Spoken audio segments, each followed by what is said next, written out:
Ano yan eh, pangtakot nila dyan sa Senado. Eh, mapupudpud din niya si Ping Lacson. Di ba? Pagkatapos niyang tinabaho, ito si Chis Escudero. O ito si Jingoy Estrada.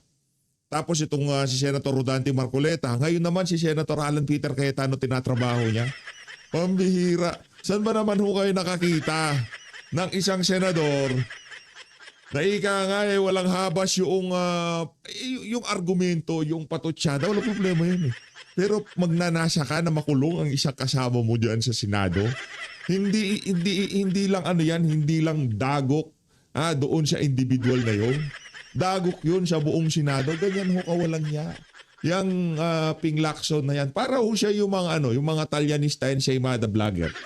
Speaking of Talyanista and Shaymada vlogger, nagkakaroon na ho ng linaw yung pagkakagurgur na yan itong si Mima Alicia. Pero bago yan siya like at subscribe. Masaya na ho tayo dyan at sa mga gusto sumali sa ating community, yung join button nandyan lang ho sa baba. Yung larawan na yan, nakita ko yan kay Pebbles talaga. Dahil sa kanya nagkaroon tayo ng linaw kung ano nga ba ang posibleng nangyari dito kay Mima Alicia. Para once and for all matapos na to at hindi maidikit ang apelidong Duterte sa pagkakagurgur nitong alin na to. Di ba? Ito daw ho yung naging boyfriend na gustong magpulis nitong si Mima Alicia. Kaso ang problema, naudlot ho lahat ng plano nitong mama na to dahil kinasuhan daw ho siya nitong si Mima Alicia. At sa pagkakakulong niya ho na to, nakapagpiyansa daw ho itong mama na to noong March. Kung di tayo nagkakamali nakapagpiyansa siya noong March. Pagkatapos noon, kahit na nakapagpiyansa siya, base doon sa post na nabasa ko, tuloy-tuloy pa din daw ho ang kaso laban sa kanya. Ngayon, kung tayo investigador, di ba? Napanood nyo na ho yung video natin na kung saan di umano, ginujombag nga itong si Mima Alicia. Kung kaya mo kasing gawin yung simpleng pananakit, pananakal, pananampal, di ba? Panjujombag, di ba? Sa yung kinakasama. Ano yan kumbaga, yung galit iba ho yan di ba? Kung mag-iimbestiga ka, nagsalita na itong, kumbaga yung mga nauna niyang video, ginaganito ako, ginaganyan ako, dinadamay ako sa mga kalokohan niya, di ba? Gumagawa ng daming account. Kung ako pulis, isa ito sa pinakaunang iimbestigahan ko. Kaso kagyat ang linabaso nilang balita. Yung tipong, kinukonekta kagad sa mga Duterte. Yun lang naman ang ayaw natin. Sana ito makarating sa mga kinauukulan, yung ating mga video, nagsasalita yan si Mima, para walang ano yan. Hindi yan papakialaman ng mga Duterte. Trililing nga, si Dilima nga. Di ba walang nangyari sa kanila? Sa Davao, mayroong bumabanat kay Tatay Digong. Hindi naman lahat talaga mga Duterte supporter doon. Hindi lahat, pero kukunti lang yon. Binabanatan ng mga Duterte, pero hindi nila pinapansin. Di ba? Sagutan, kaliwat kanan nung panahon ni Tatay Digong, pero meron bang sinaktan si Tatay Digong? Wala ho. Yung pagkakakulong ni Dilima, anakanto ka, kung gusto palang ipakulong ni Tatay Digong lahat ng kalaban niya. Yung kung anong nakikita nyo dito sa administrasyon na to, kayang gawin ni Tatay Digong yun, pero hindi niya ginawa nung papanahonan niya. Kaya niyang ipa-impeach itong si Leni Robredo, pero hindi niya ginawa nung kapanahonan niya. Kaya niyang hanapan sa damukal na problema yung mga kalaban, pero hindi niya ginawa.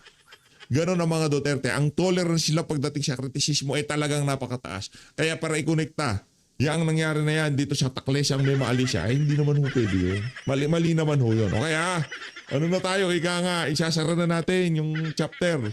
Huli na yun. Huwag nyo nang idamay-damay yung mga hindi nga siya pinapansin ni VP Sara. Tapos ang daming kababuyang ipinakalat kay VP Sara. Di nga siya sinagot May isang beses Kasi alam ni VP, yung level ni Mema, ginujombag lang talaga ng boyfriend niya. Si VP Sara abogada, vice president. Tapos papatulan mo yung nagpapajombag sa boyfriend na maging police. Pambihira. Eto na.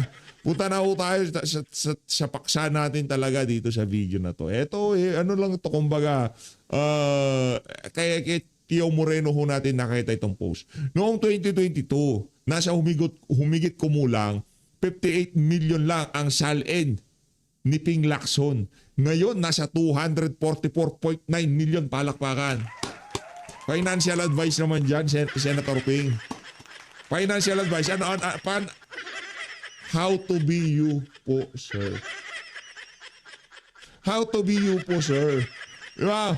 From 2022, ganito ha, 2020, 23, 24, 25, 26. Oh, ilang taon yun? 4. From 58, magiging 244.9 million. How to be you po, sir. Diba? Yun eh. Yan yung tipong, paano yan? Ang galing naman. Anong klaseng, habang lahat ng, kunyari, naka-invest ka sa stocks, naka-invest ka sa iba't ibang kunyari, nasa ano ka, PSC ka, naka-invest ka dyan. Lahat ng stock, lahat ng mga, ano dyan, nagbabaksakan, di ba? Dahil dyan sa pero yung kay Ping Lacson, lahat bumabaksak, saya lang tumataas, malakpakan. How to be you po, sir. Di ba? Yan yung mga ano eh.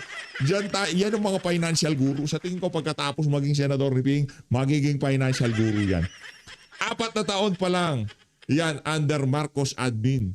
Samantalang sa loob ng 18 taon, 88.5 million lamang kay BP Sara. Tapos si BP Sara ang may ill-gotten wealth. Naku, yari tayo. Tiyo, binabantayan ka ni Sen Ping. Grabe naman yun. 18 years.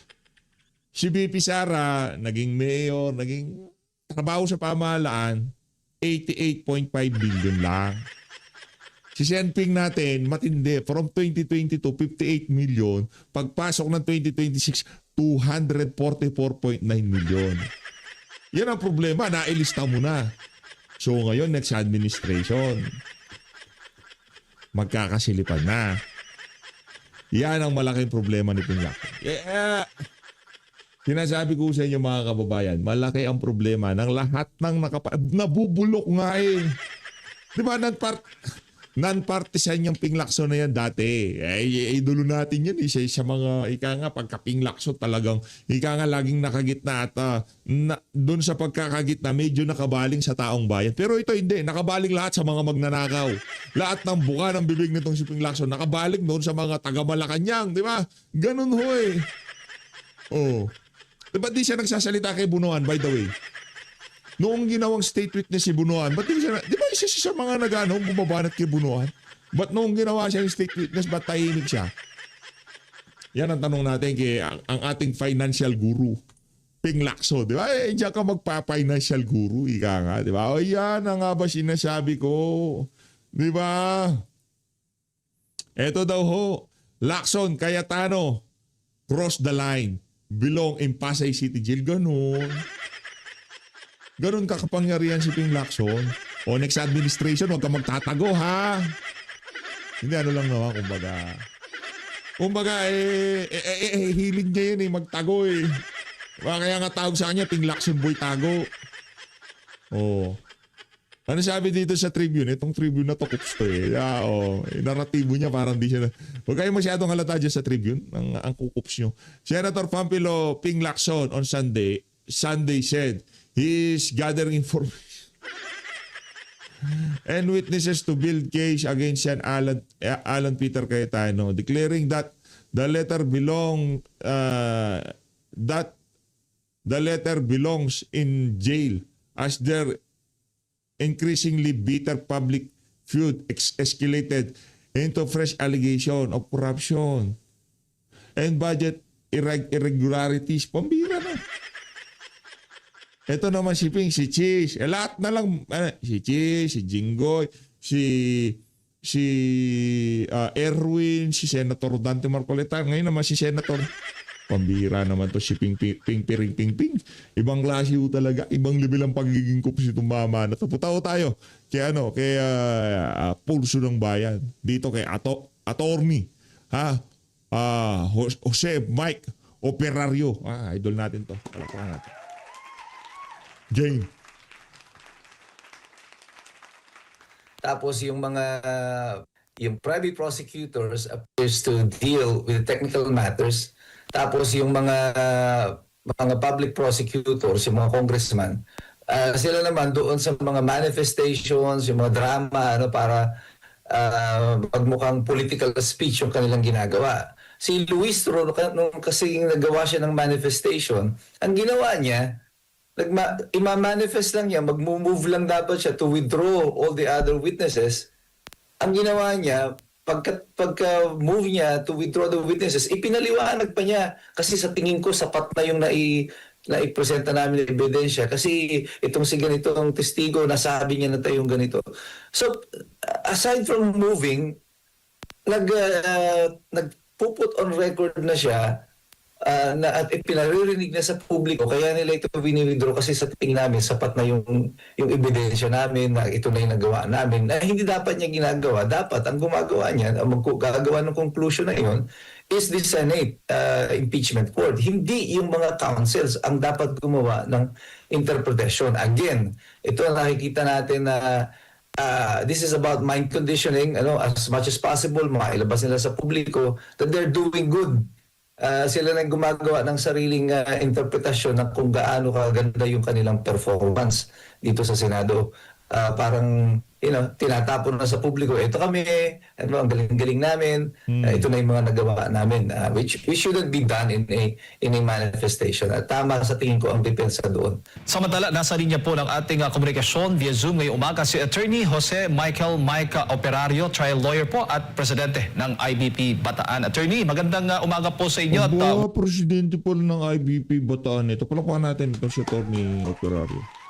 Welcome po sa Puso ng Bayan. Jade at Admar po ang inyong makakasama. Maraming salamat sa inyong oras. Magandang umaga din po sa inyong lahat, sa lahat ng taga-pakinig ng SMNI News, ang Puso ng Bayan. Magandang umaga po sa inyo. Attorney, sa nakalipas na 6 na araw po na impeachment trial ng Vice Presidente, may masasabi na ho ba tayong lamang sa pagitan ng House Prosecution Panel at ng Depensa? Well, hindi mo naman sasabihin lamang, because the burden of proof here is on the side of the prosecution.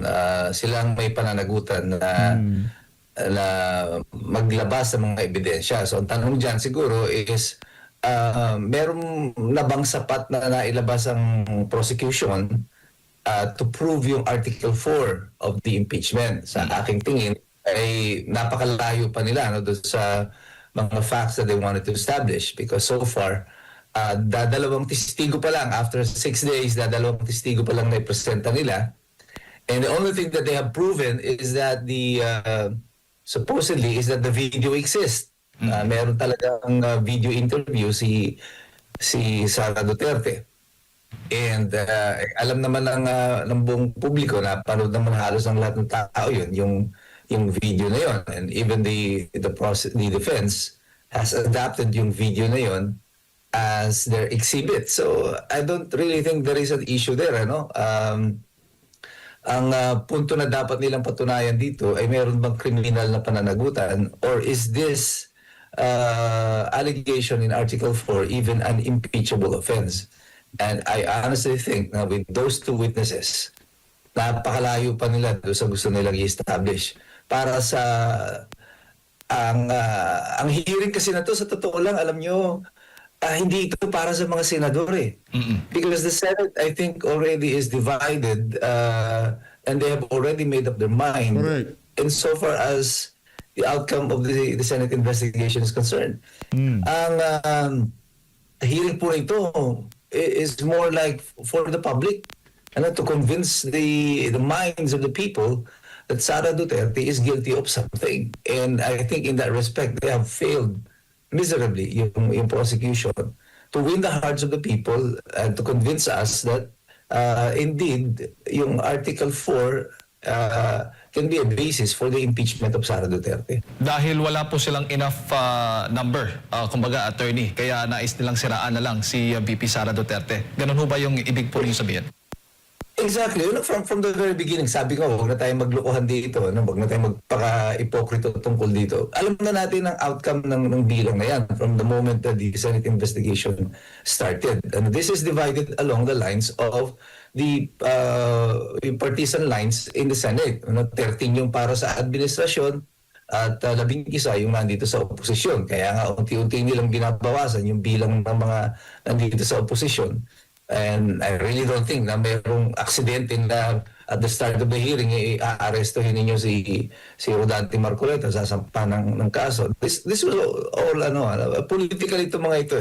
So, sa aking pananaw sa kasalukuyan, bago pa mag-umpisa yan, 13-11 na ang botohan. So there is no way that they can impeach us. Pagka sana si Senator Cayetano tumayo na, no? Tumayo na. Kasi ano naman para magkaalaman na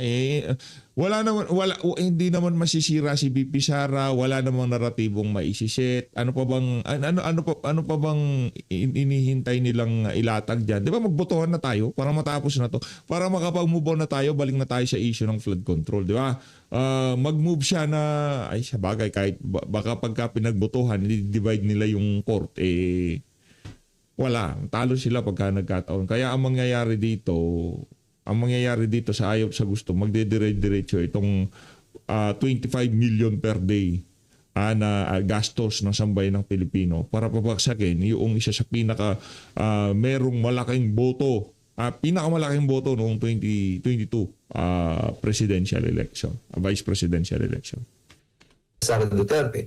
Kaya yung burden nito nandun sa prosecution to switch the tide, na kailangan magkaroon ng pressure sa publiko na makumbinsin nila ang taong bayan na meron talagang pananagutan si Sara Duterte, hoping that this Mahirap will influence. Hirap na hirap po sila sa problema nila na yan, yung kumbinsin ng taong bayan na guilty si BP Sara sa pagnanakaw. Halimbawa na lang, kung mag-iimbestiga pala tayo ng lumulubong salin, bakit di natin imbestigahan itong Keping Lacson? Ang laki ng ilinubo ng salin niya. From 58 million to 244.9 million pesos ang ilinobo ng salin niya. Bakit siya hindi natin imbestigahan? Kung magbabasihan pala natin ang paglobo ng salin, kung sino mga maiimbestigahan at kung sino hindi, anak ng toko, ang sigurado dito, marami talaga magkakasakit pagka dumating ang 2020. Madami. Anak ng toko, magkakasakit sila, pero merong Rodante Marcoleta na magsasabi na, teka lang, ay PGH yan, ipa-check up natin sa PGH yan. Ay PGH yan, tawag yung UP, hindi ko na nabanatan yung nag-check up kay Senator Rodante Marcoleta, babanatan ko sana Nagpasalamat si Ping Lacson doon sa doktor Bira. Yung boto ng mga 11 pang senador at umabot sila sa 16 na threshold. Opo, makukumbinsi ba yung publiko kung itong mga witness na ipresenta po ng prosecution attorney ay wala pong mga personal knowledge at may mga depekto pa yung mga dokumentong pinapakita po nila tulad ng typo at maling petsa. Sa tingin mo ay makukumbinsi ang taong bayan sa kanila? Well, sabi ko kasi, it will take a lot for the prosecution to convince the public. About 32 million Filipinos have voted for Sara Duterte. And the interesting thing about Sara Duterte supporters, yung mga Duterte supporters, mahirap silang baklasin. Talagang Tsaka kumbaga, kung itong mga senador, yung pagiging partisan nila, pagiging bias nila, kitang-kita, siyempre, sino ba naman tayo para hindi maging bias, di ba? Ang kapal naman ng mukha nitong mga senador na to, gusto nila sila bias, tayo hindi. Mga siraulo ba sila? Kitang-kita naman pagka-bias sila dito sa impeachment na to Tapos gusto nila, tuntunin natin itong usapin na to na nasa gitna tayo at pakinggan natin mga ebidensya. Mga siraulo ba kayo, ha? mga solid followers ito ng mga Dutertes, yung 32 million na yan.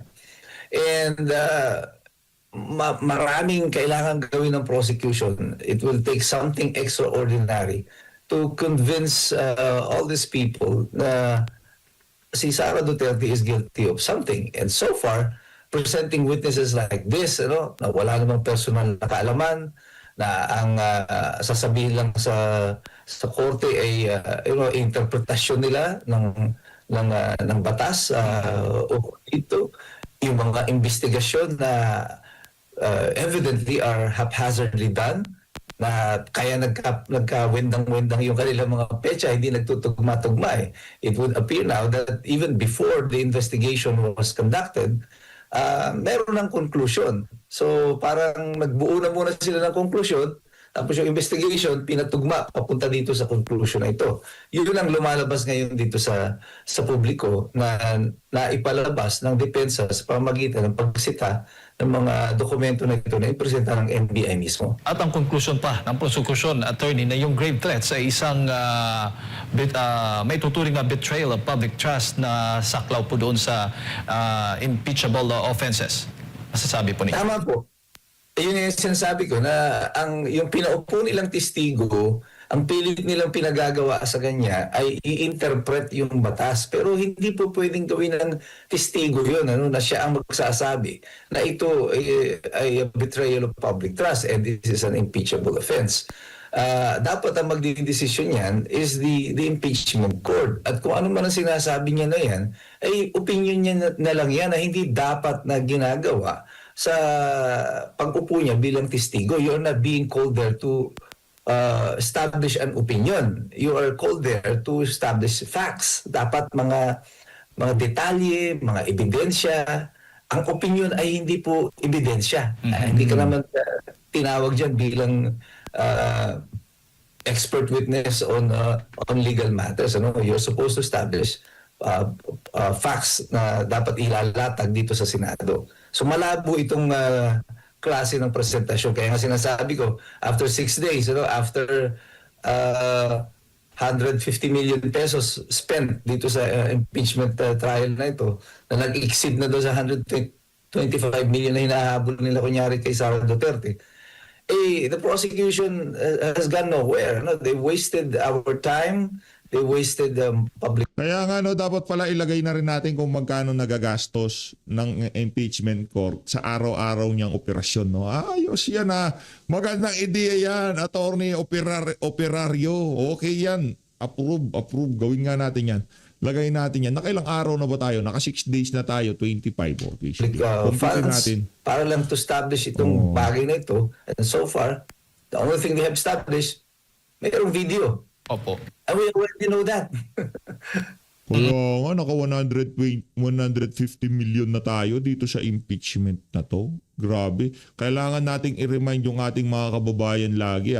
Pang ano na to, pang 2 linggo, unang araw at nakaka 175 million pesos na ho tayo nagagastos dito sa impeachment. Dapat ganun pala, PH, mahinang klase ka talaga. Kung di mo pa panoorin itong si Attorney Operario, di mo pa malalaman yan. Pambihira, oo.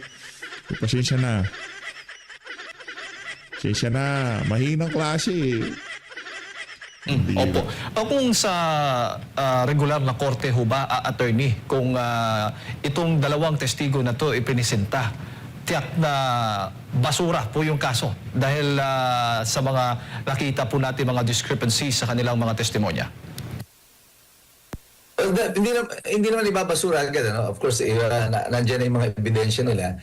But I don't think that their evidence should be given any credibility or weight by the regular courts today. Kasi ebidensya ang pinag-uusapan dyan, ang issue nga, video lang ang pinag-uusapan. Dapat yun lang i-establish nila. All they have to do is to establish yung scientific basis para ma-prove nila that the video exists. They could have just stipulated on it kasi in-adapt naman ito ng depensa. As a matter of fact, at the start of the hearing, nagkaroon ng diskusyon sila dyan kasi ang gusto ng depensa ipresenta yung maiksing bahagi lang ng video, mga around 2-minute clip na video.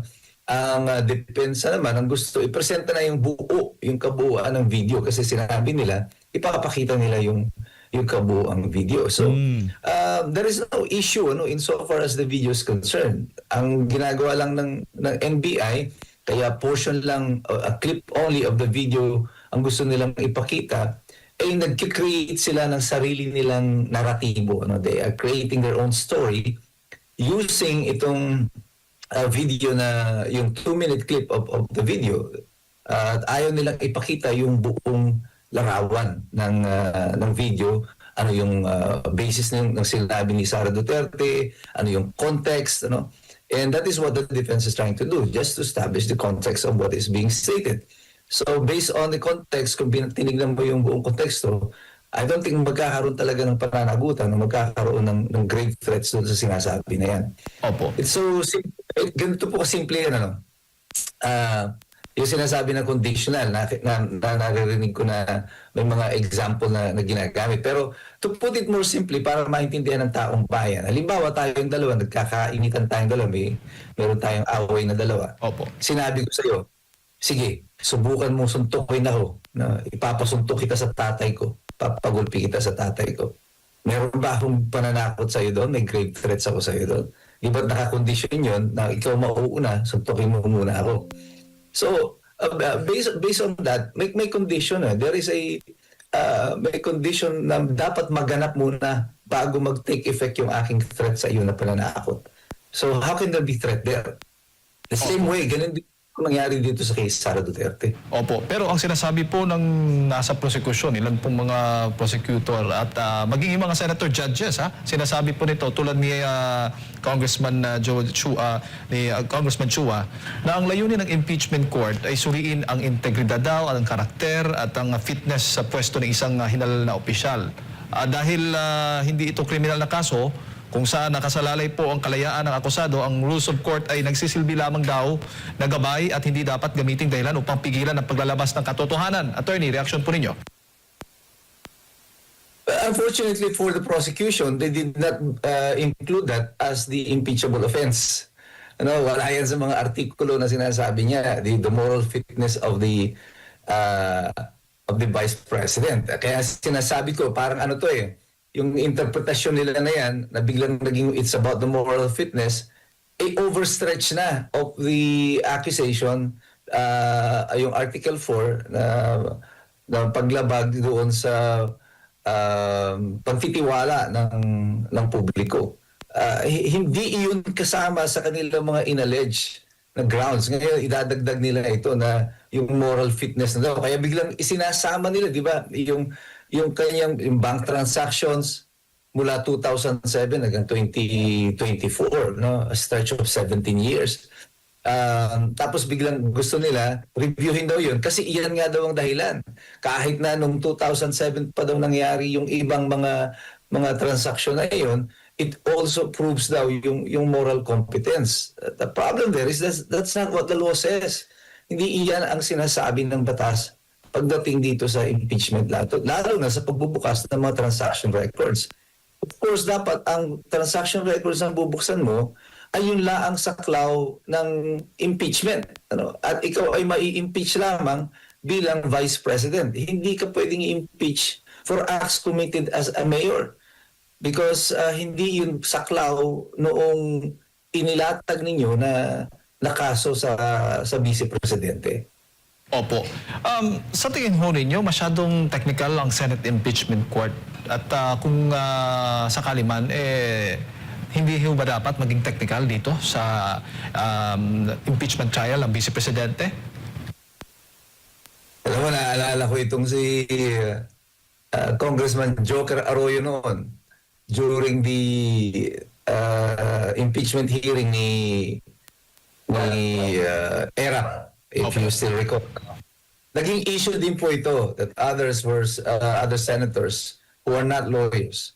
I think it was Kit Tatad, nagsasalita, sinabi niya yan, yung avoid yung technical rules and et cetera. Ang sabi ni Senator Joker Arroyo, itong avoiding of technical rules is usually the excuse of the uninitiated.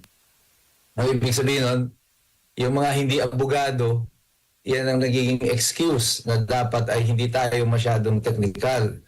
The problem is, the impeachment court is a court. It is governed by rules. Dapat may rules yan. Kaya nga hearing . So, hindi mo pwedeng iwasan na sasabihin na technical. As a matter of fact, kung panoorin nyo yung mga naging impeachment cases noon, yung dalawa, kay Renato Corona at saka kay Erap Estrada, mas, with due respect to all the lawyers now, mas matindi po yung debate noon, yung usapan noon. The lawyers are really great nung panahon na yun. Sarap panuuri ng pagdedebate ng mga abogado ng kapanahonan na iyon. Ito nga, hindi pa ito masyadong technical. No? Napakasimple pa lamang ng proseso na ito na dinidinig sa Senate. Tapos magre-reklamo reklamo ka lang agad about the technical rules. There is nothing special happening in the Senate. Ano? Parang, kumbaga sa rules and technical procedure, nasa grade 1 ka pa lang nito. Ano, hindi ka pa talaga nag-elevate dun sa time na parang talagang technical na debate na yung pinag-uusapan dito. Napakasimple pa lamang po ng mga argumentong pinag-uusapan nila dito, nagre-reklamo na agad sila. Opo, bago ko lang ipasa kay partner Admar, ang sinasabi po ng depensa yung huling araw nga, o yung ika-6 na araw ng impeachment trial, bago po nag-adjourn, wag daw habaan yung magiging explanation, yung conclusion. Kapag may motion na isasabihin, dapat doon lang, wag nang dagdagan pa ng kung ano-ano, na maaaring pong maging conflict o maging conflict po doon sa law on fact ng kasong dinidinig po ng impeachment trial. Ano ho bang reaksyon ninyo doon? Tama po ang depensa doon. Kasi ang ginagawa po ng prosecution, kaya sabi ko, mapapansin niyo ito, dalawa yung team nila. No? Yung private prosecutors appears to deal with technical matters. Tapos yung mga public prosecutors, yung mga congressman, sila naman doon sa mga manifestations, yung mga drama, para magmukhang political speech yung kanilang ginagawa. Si Luis Toro, nung kasi nagawa siya ng manifestation, ang ginawa niya, ima-manifest lang niya, mag-move lang dapat siya to withdraw all the other witnesses. Ang ginawa niya, pagka-move niya to withdraw the witnesses, ipinaliwanag pa niya. Kasi sa tingin ko, sapat na yung naipresenta namin ng ebidensya. Kasi itong si ganitong testigo, nasabi niya na tayong ganito. So, aside from moving, nagpuput on record na siya at pinaririnig na sa publiko, kaya nila ito wini-withdraw kasi sa tingin namin sapat na yung ebidensya namin na ito na yung nagawa namin na hindi dapat niya ginagawa. Dapat ang gumagawa niya, ang gagawa ng conclusion na yun is the Senate impeachment court. Hindi yung mga councils ang dapat gumawa ng interpretation. Again, ito ang nakikita natin na this is about mind conditioning, as much as possible, mailabas nila sa publiko that they're doing good. Sila na gumagawa ng sariling interpretasyon ng kung gaano kaganda yung kanilang performance dito sa Senado. Parang, tinatapon na sa publiko, ito kami, ang galing-galing namin, ito na yung mga nagawa namin, which shouldn't be done in a manifestation. At tama sa tingin ko ang depensa doon when Attorney Season made the manifestation of that. Attorney Mike, magandang umaga. Si Admar po ito. Yun pong mga pag-atras ng mga testigo sa kahit alinmang mga trial court, isa po ba yung senyales na minsan nagagamit ng depensa ang testigo imbis na makatulong sa prosekusyon along the way? Kasi for sure, pinag-aralan nila itong lahat, kaya napili nila itong mga testigo na ito. Mahabang panahon na po ang ginugol dito na paghahanda, lalo na po sa mga taga-usig laban kay Vice President Sara Duterte, yet biglang ia-atras yung mga testigo. Well, sabi ko nga sa inyo, dalawa ang hearing dito. Ang hearing para sa Senado, ang hearing para sa publiko. Yung para sa publiko is all about optics. Anong itsura nito? Although technically, pwede mo naman talagang i-withdraw yung iyong mga testigo at any time. Ikaw magdidesisyon yan kung yung mga abogado, kung nararapat pa ba na i-presenta nila yung mga abogado. Pero in the minds of the public, kasi yung Senado, meron na yan alam na nila itong yung decision nila dyan In the minds of the public, kapag ikaw ay naglista ng testigo at sinasabi mong marami kaming testigo, di ba? Umpisa pa lang, we have lines of witnesses na gagamitin natin laban kay Sara Duterte. Tapos ngayon, mas marami ka pang ini-atras na testigo kaysa dun sa impresenta mo, the optics are not good. Ang pinakikita nito sa publiko, wala pala yan. Di ba? Parang make-up lang ng abogado nyo itong mga listahan ng sinumitin nyo sa amin. Pampapogi lang pala yung listahan ng witnesses because you cannot present the witnesses. So, I don't think the withdrawal of the witnesses did the prosecution any good. Wala itong mabuting naibigay sa prosecution at the moment. So I think by withdrawing that, pinakita lang ng prosecution that actually from the very beginning, they have no witnesses. At ito ang matagal na nating sinasabi, wala talaga silang mga testigo. Even yung pag-include nila kay Zulaika Lopez, that's I think that's a blunder, ano. Inilista mo yung chief of staff ni Sara Duterte, that shows na you're extremely confident na kaya mong baliktarin itong testimonya ni Zulaika Lopez against kay Sara Duterte. And then bigla kang aatras, ay wag na lang, di ba? Pagkatapos mong hinamo ng away, tapos biglang nakita mo, ay malaki pala siya, wag na lang, di ba? So, para sa publiko, masamang tignan ito. I think they lost in the PR war dito pagdating sa withdrawal ng mga witnesses nila. Dito naman po sa issue ng sinasabing itinaon or nataon lang na pahayag ni NBI Director Melvin Matibag doon sa pag-iimbestiga sa issue na nangyari pa noong 2019, attorney, sa isa sa mga senator judge. At tingin nyo makabubuti ba ito o mas lalo lang makakadagdag sa konklusyon na talagang yung mga hindi aanib o hindi susuporta sa layunin ng administrasyon ay talagang magkakaroon ng mga problema? Well, I think hindi na ito sorpresa sa publiko. Simula nang nag-umpisa sila noon pa, nag-start sila kay Pastor Kibuloy, di ba? Lahat ng mga taga-suporta ni Rodrigo Duterte ay inisa-isa na nila, no? Mga pinapakulong. Pero this year, nag-hit ito ng crescendo. As in, talagang lahat na lang ng mga susuporta kay Sara Duterte. Si Senator Jinggoy. It started with Senator Jinggoy. Now, Senator Marcoleta. Now, Mike Defensor. Ngayon, nakita nila that the strategy is working. They're going back to the well. Ngayon, magbubukas naman di umano ng investigasyon dito sa yung Clark, nung nangyari noong 2019, yung sa pagbuo ng mga sports facilities doon. At ang they were hoping na magiging ang tatamaan dito would be Cayetano. So, hindi na sorpresa ito because they're just going back to the same strategy all over again.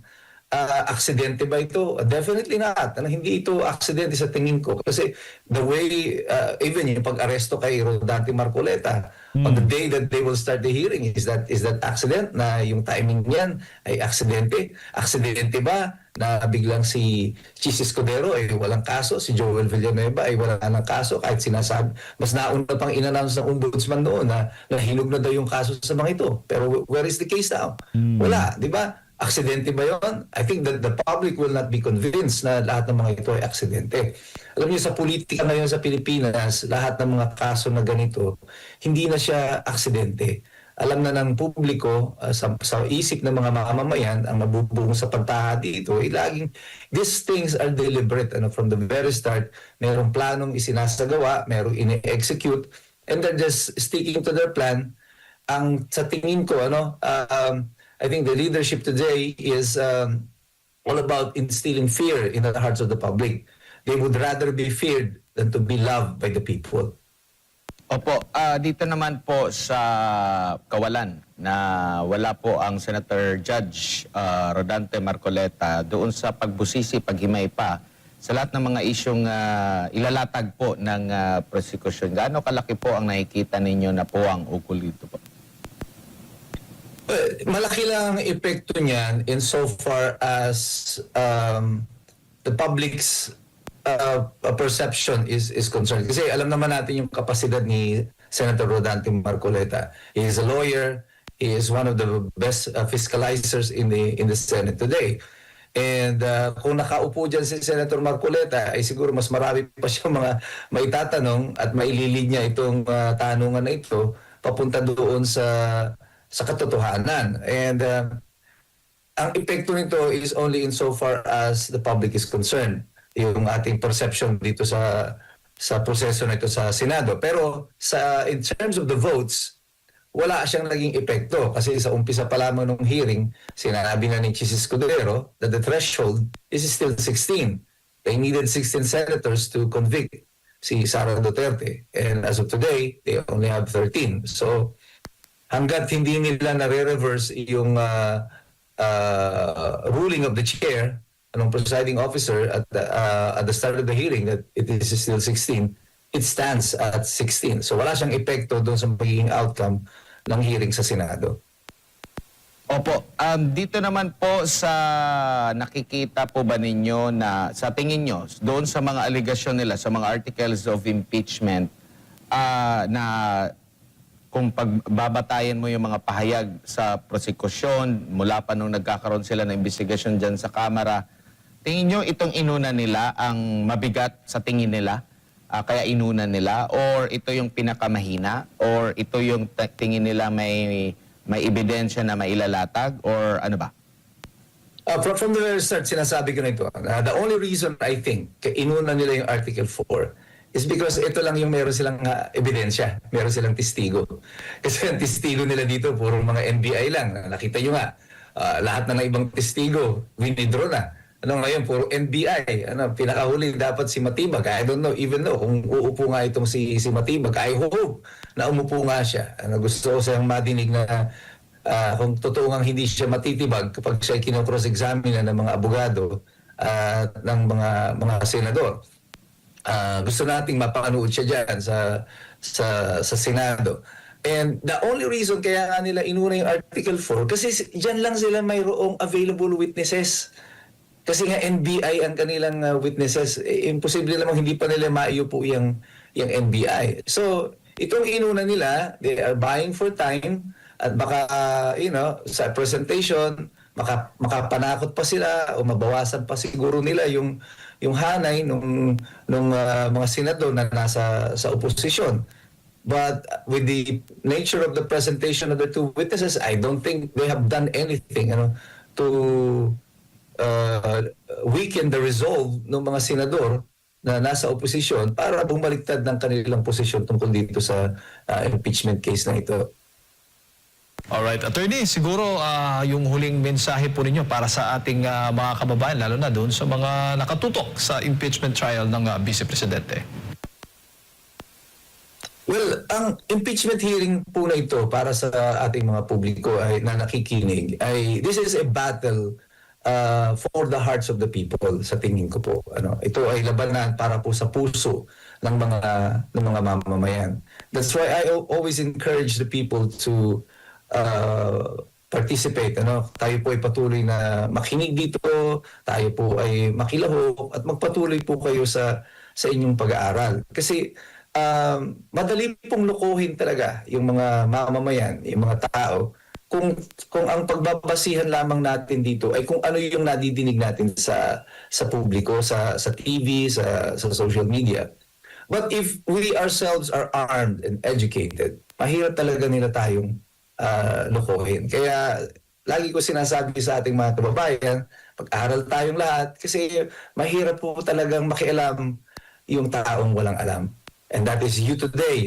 Hindi na tayo ang mga mamamayan na pwedeng takutin, hindi pwedeng lokohin kasi alam na po natin yung totoong nangyayari sa ating bayan. Ayun na nga mga kababayan, dito na natatapusin ang interview nitong si Sir Admar at nito si Sir Jade dito kay Attorney Mike Aporario. Maraming salamat po. Mag-ingat po kayo lahat. Not Pilipinas.